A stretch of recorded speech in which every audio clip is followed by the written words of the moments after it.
Hello, everyone, and welcome to this episode of the Uncaged podcast. And in today's episode, I am talking to the wonderful Emily King, who is the founder of the C Word Mag. And this is a magazine, an online magazine for women that gets contributions from different writers on all kinds of different topics, as you're going to discover during the episode. And Emily and I connected via social media. I'm going to be submitting some pieces for the magazine.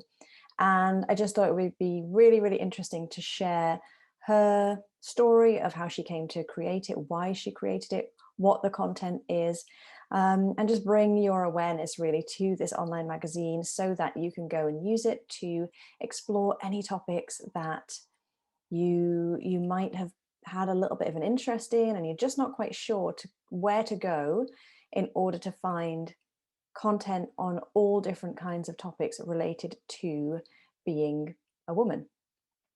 So yeah, without further ado, I will let you dive into the episode, and I will, as always, you'll find all the links to the articles that Emily mentions and to the C Word Mag website in the show notes. So please do go and check out all the content on there. And if you are a budding writer and you feel like you've got something to say and you really want to share it, please do contact Emily. She would be more than happy to hear from you and to have you as a contributor. So I will also put her email address into the link so that you know how to contact her. So like I said, without further ado, I will let you get on and listen to the episode. Enjoy. Welcome, everybody, to this episode of the Uncaged podcast. And I'm delighted today that I've got the wonderful Emily King with me to chat all about the C Word Mag and many things along with that, I'm sure. So welcome, Emily. Hi, thanks for having me. It's a pleasure. So first of all, I say this with all my guests, we start off by you just giving us a bit of an introduction into who you are, what you do, and maybe a bit of an intro into what the C Word Mag actually is. Yeah, sure. So I am Emily. I'm 27, almost 28 though, going. And I currently work as a account manager and project manager in London. But the reason, I guess, for starting the C Word Mag was back in May during the first lockdown in the UK. I don't know. I think it possibly is a product of slight boredom. I was locked down with both my parents in Bristol, and I suppose in a way was grasping at things that weren't like television or being on my computer all the time. And I think I'm a creative person at heart, and I think that I just was kind of searching for something, and I had just had this thought about maybe there are enough places online that showcase female stories or elevate female voices in a way. And I kind of wanted to create that for myself because I have a graphic design background, I have a marketing background as well.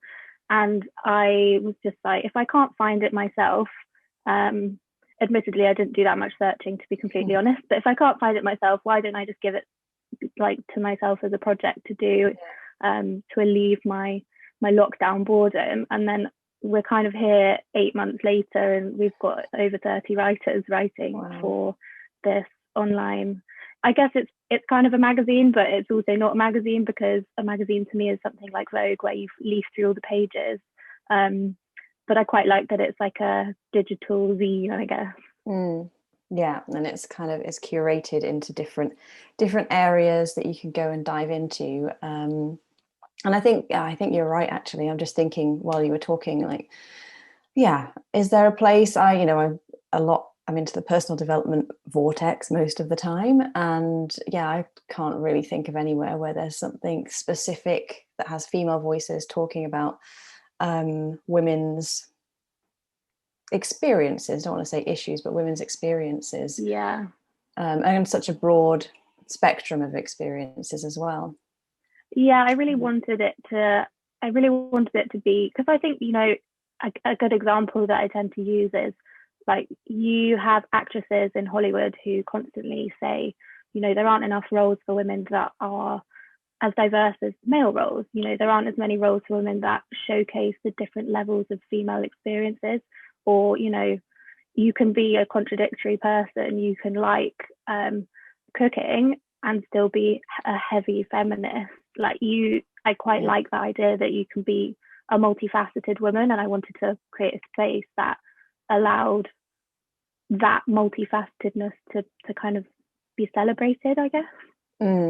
Yeah, that's so true. It's we kind of I think we kind of grew up with a bit of a binary. I'm much older than you, but there was this: you can either be a non-feminist and like the cooking and be soft and gentle, and or you can be a kind of Gloria Steinem, like kick-ass feminist who it was almost that era of feminism was almost a little bit like behaving like a man in order to be on a par with a man. And now it's that sometimes I think things have to like swing so far in one direction and they can come back and land in the middle. Yeah, I agree with that. Yeah, but it feels like now we are really, I certainly am anyway, kind of exploring like, what is it to be a woman? Am I saying yes to being a woman, and what does that mean I'm actually saying yes to? And yeah, that's an exploration that I'm still going on, but things like this C Word Mag are going to be really, really helpful to just see that diversity of voices and experiences, and for people to be able to say, oh, okay, I can be a woman and still kind of be really well in control of my finances, or whatever it might be. It's I think we do need a place like that. Yeah, I like that there are so many kind of diverse things out there that are also taboo, and breaking taboos about things like female pleasure, or like race, for example. We've got a lot on race, on especially in light of the Black Lives Matter movement from last year and George Floyd. A lot of articles came in about that specifically. And I'm learning as I'm reading these. I'm not a fountain of knowledge on all these topics. It's great for me to be able to think or read something and learn something, adjust my views on something, because these women are either talking from personal experience, or they are kind of showcasing their opinions on a particular subject and looking at things from another point of view, from another woman's point of view. I think, I don't know, there's something really powerful in that. Yeah, and that's the thing. It's like getting more women's voices and opinions out there, and also for us all to become more comfortable with voicing our opinion, even if it doesn't quite match up with what we think somebody else thinks it should be. And yeah, when I've had a look through the magazine myself, and there's certainly a diverse range of topics, and definitely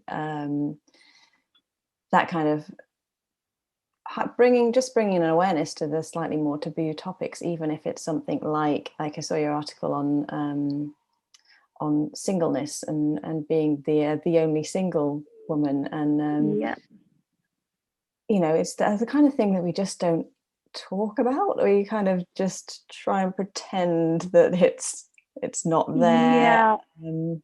I mean, I think with that particular one, that was something that I have had, and I think within my friendship groups, maybe it's something that nobody else has really had, because a lot of my friends are in couples within the friendship groups that I'm in, or have been in couples for circa 8 years, and I think even them reading that, they'd be like, oh, okay, this is what it's been like from your point of view. So because I'm obviously going to share that with them, but I know for a fact that I'm not the only person who has come across that issue of feeling like they're the only single friend in their friendship group.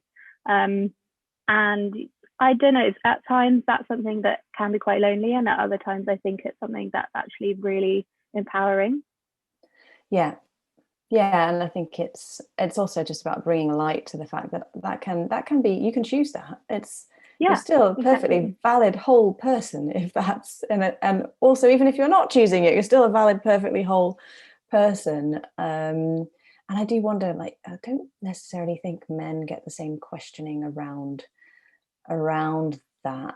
No, I mean, like, I I love my parents, but I think, you know, every time in a normal non-coronavirus world, every time I would go back for a family gathering, mm, I would always, and it's not just my parents, it's family members, it's my grandparents, you yeah. know, would always say, "Oh, have you got a boyfriend? You know, you got anything going on?" And I know it comes from a place of like wanting your child or wanting your relative to be happy, but I think that really poses the question of what happiness is for a person. Happiness for me Mm, is spending time on my own and enjoying the things that I do. It's like creating the C word. It's like going for a yeah. walk and listening to a really good podcast.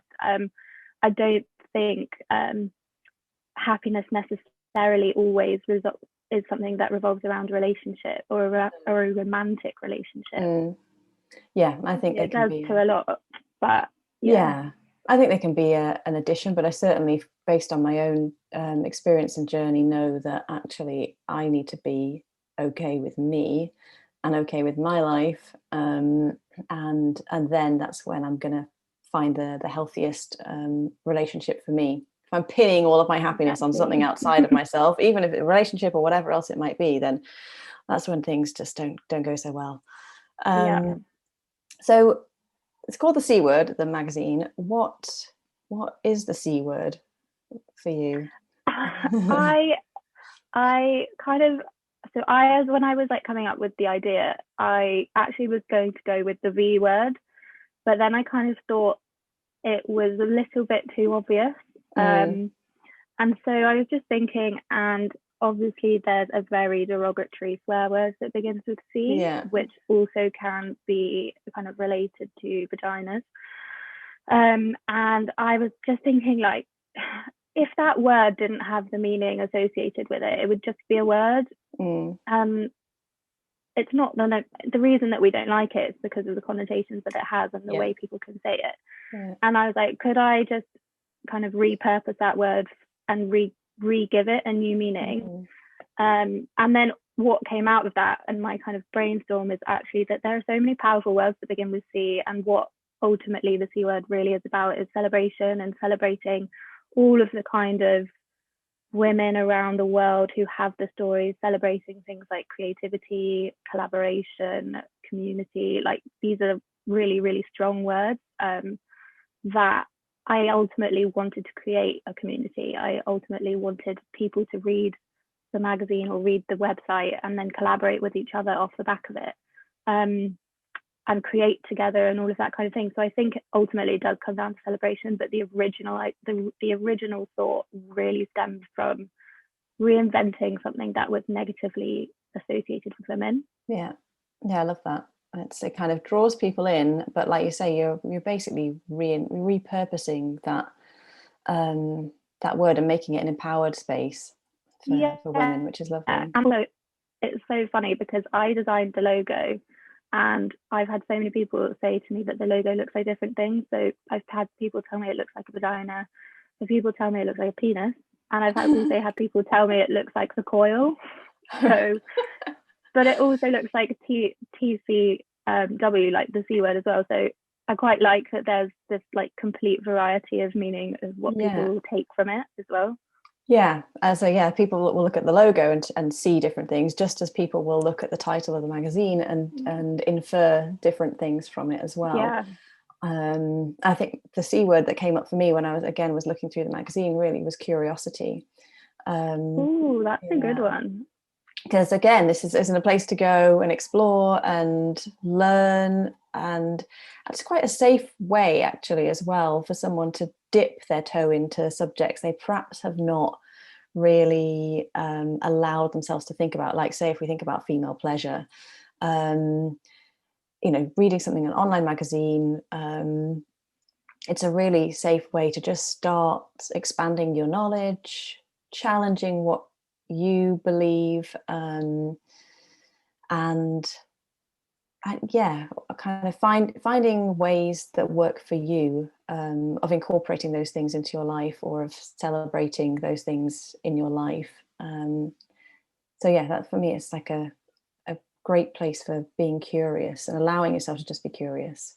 I like the use of that word curious, and I like that you mentioned the female pleasure thing, because I think from a UK point of view, you know, had something like this existed when I was a teenager, you know, that curiosity might have been much more, you know, people who I was at school with might be much more curious about things like female pleasure, whereas at school we were taught, and I have this big thing about the fact that education and sexual education for girls in particular in the UK is just really terrible.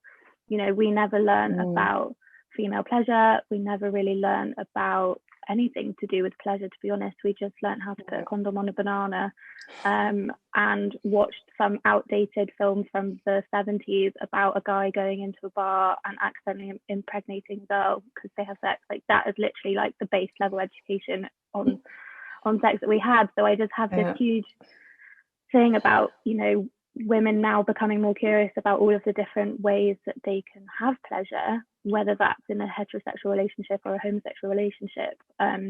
So that's a big thing. And we actually did an article with a company called Climax, who have like a sex ed video series, a bit like a Netflix series that mm-hmm. they've just released in the UK. So there are companies slowly coming out and talking about it, but I think I'm glad that you've used the word curious, because I think that hopefully more women will be curious about that. And also, I think, you know, women who are in their 60s can still be curious about that now. They just Yeah, might be slightly more tentative in terms of looking for it. yeah, for sure. And I think, you know, the women starting to get more curious about female pleasure is certainly like a move towards a more equal society. And you're right. I Yeah. mean, my education is, you know, I'm like 12 years older than you, so I don't even remember, to be honest, what it was.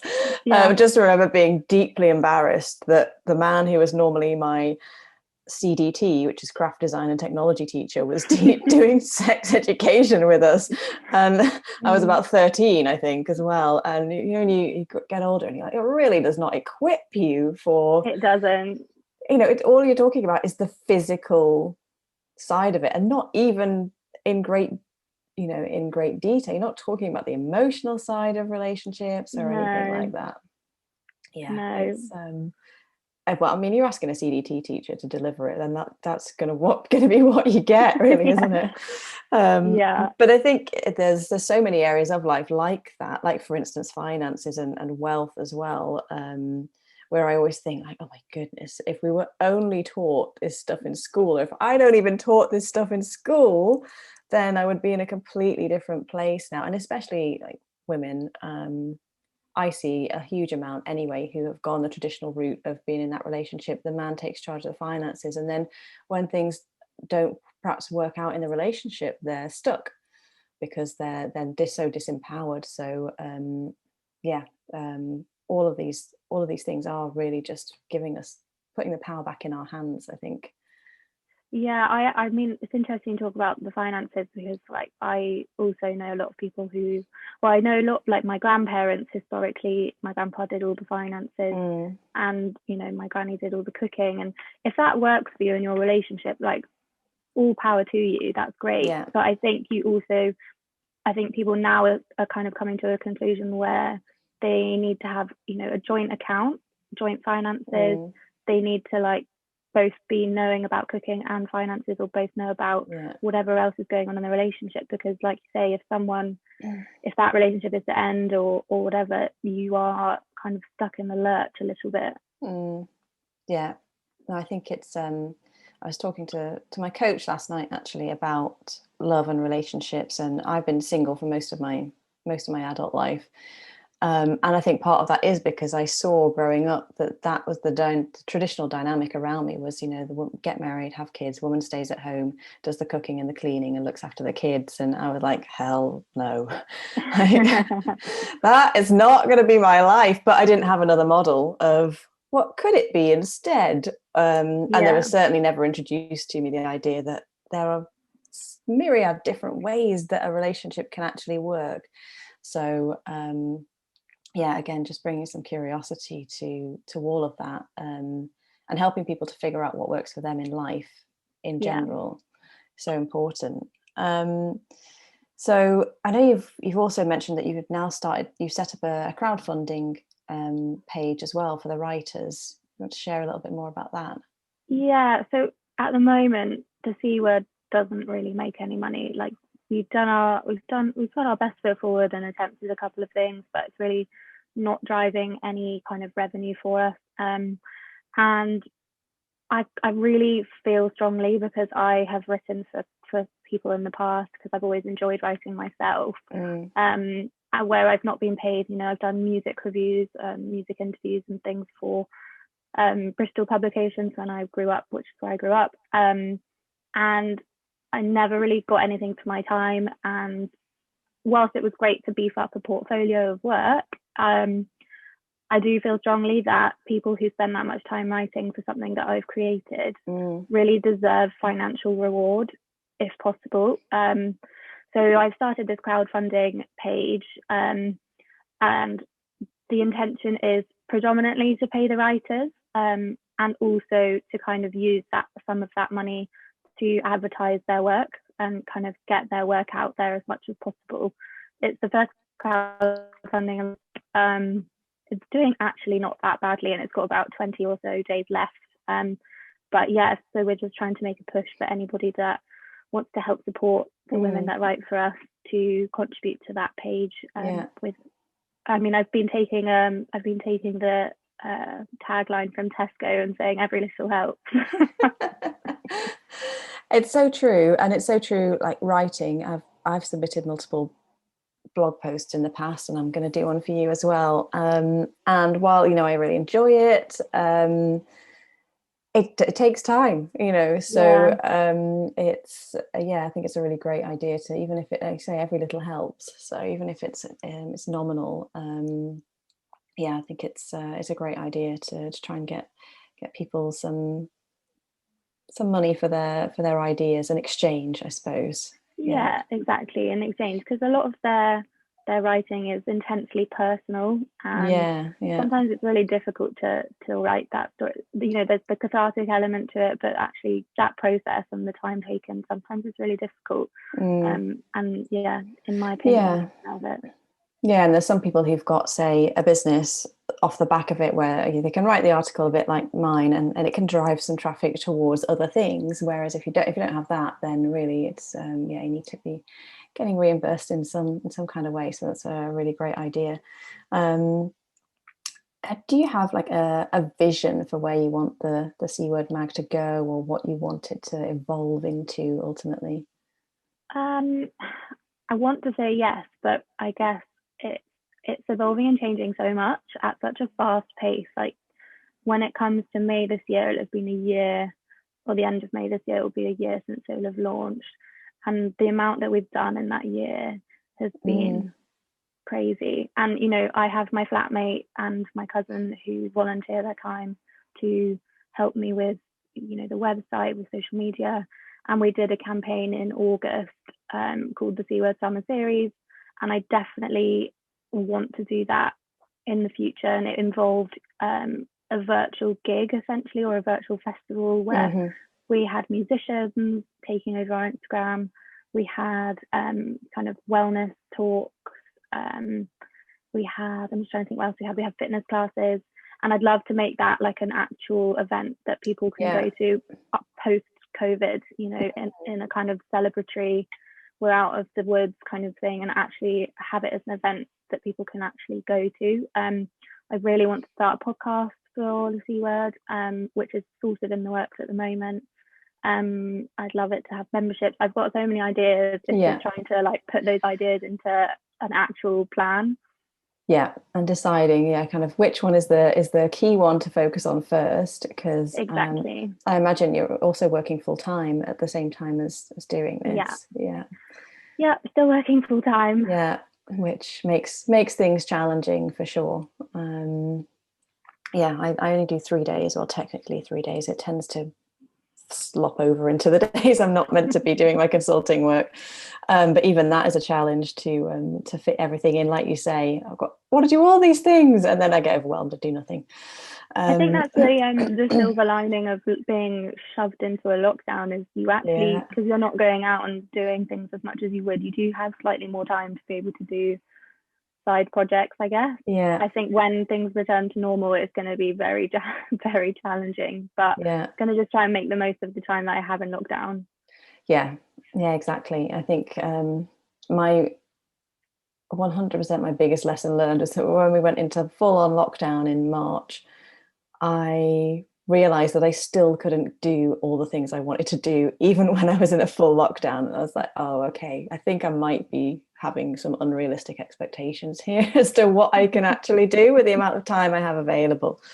So that was a big lesson. So, yeah, like you say, when things go back to normal, whatever that is, and we're allowed Mm. out, um, then yeah, it's going to be challenging to be really disciplined, because we're going to want to go and do all the things that we haven't been allowed to Yeah, do for it's just run down the street. yeah. Although I have to say, living in the southeast is still quite a lot of people moving around, certainly where I live. I think there are quite a lot in London, to be honest, as Yeah, well. yeah. um so is there anything else that yeah, that you want to share with people, anything you want to guide them towards? Um, you know what? We actually had a couple of articles recently, one not so recently, and a couple recently on some pretty interesting topics. So we've had one on female genital mutilation, Mm, which I really, really recommend reading. And I don't know how many people know about it. I think it's a bit of I don't really want to say taboo. I think it's just a topic that's quite often glossed over, but it's very much a real thing, especially in African countries, yeah, but also still happens in America. And I really recommend reading that. I can give you the link to that as yeah. well. And we also had a recent article on African feminism, so sort of linked, but and it does kind of talk to female genital mutilation, but also to a lot of things like HIV, and what the difference between African feminism is compared to white feminism, which is Mm, really, really interesting as well, from a girl called Tiffany. And then one that I think is quite good for people in lockdown, especially. Actually, I guess there's two here, but one article from Neva about anxiety, and her experience with pretty much chronic anxiety, during a kind of normal, I suppose, normal day to day job. She talks about, not being able to get on the tube, going to work, and being terrified and being so anxious she just wouldn't be able to go into mm, work.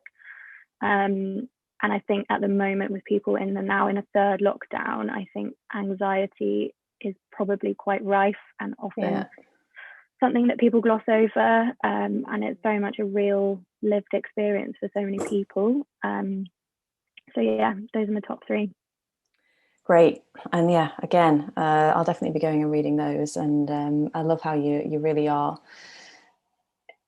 encompassing all topics and things that just do get glossed over. Like you say, like the FGM, the female genital mutilation. It's something that actually is a cause that I know, once I have more of a platform and more funds behind me, that I really want to start supporting. I knew a lady. I'll send you a link to her website. I'm not sure if she's still doing it. Who really was involved in solving that. She had a charity, I think, called 28 Too Many, Oh, and she interesting. was actively going out there and really trying to educate, because that's really the key. Yeah, yeah. I mean, Yeah. also, I think with regards to FGM, a lot of the time it's thought to be religious, but actually, once I read this article from Oremi, she kind of highlights that a lot of it actually isn't religious. Mm, Um, people people are just doing it because that's what they've seen being done to them. It's yeah. just it's in Tiffany's article, she also talks about how sexual assault and things like that are, if a child in an African family sees their parents or sees their dad beating up their mum, it's a learned thing, and so therefore they then do that when they have their own family because that's what they've learned. Yeah. So yeah, it's really interesting. I'd definitely be interested to read that woman's charity. Yeah, I'll see if it's still there because it's a good few years since I connected with her. But I'll look it up and send you a link to that, and I'll also put the link in the show notes, as I will with all of these other things, and a link to the magazine and everything. And yeah, I'm really excited to see how it evolves and whether there ends up being a C Word festival and podcast and membership and all those great things. So yeah, thank you so much for sharing some of your time with us today. Really appreciate that. Thank you for having me. It's a pleasure. And yeah, really yeah, I'm always impressed when people have started something from scratch and they've really got it moving. And I guess your marketing background helps with having been able to do that. Yeah, for sure. Yeah. Anyway, thank you so much for joining me. And yeah, I'll share all of those links and really just encourage people to go and read the articles, share the articles, and even if you feel like you've got something to say, to contact you about submitting an article as well. Yes, absolutely. We always want more writers, no matter what your age is, background is, definitely. Yeah, fantastic. Okay, so thank you everybody for listening or watching, and I look forward to being with you again for another episode of the Uncaged podcast in the very near future. Bye for now.